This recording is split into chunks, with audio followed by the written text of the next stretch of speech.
Welcome to Chillin' 101. We hope this video helps. In this video, I will explain how to learn anatomy in medical school. Begin by understanding the function of each structure. This context makes memorization easier. Actively test yourself using flashcards or by drawing diagrams from memory. Connect what you learn to clinical scenarios, as this deepens understanding and aids recall.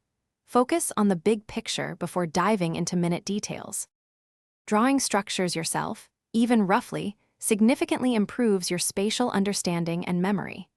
Joining a study group allows you to explain concepts to others, solidifying your own knowledge, and to learn from their perspectives. Always refer to detailed anatomical atlases and 3D models. These visual aids are invaluable for grasping complex relationships. Before entering the dissection lab, review the day's objectives and relevant anatomy. During dissection, methodically identify each structure, using a checklist to ensure you don't miss anything important.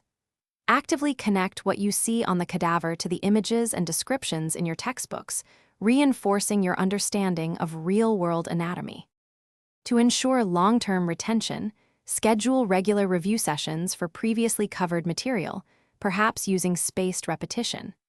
Actively apply your anatomical knowledge to clinical case studies and problem-solving exercises. This reinforces its practical relevance. And for a different kind of upgrade, check out the Shark AI Ultra Robot Vacuum. You can find a link to this and other great deals in the description below. Thanks for watching. Consider subscribing if we helped you.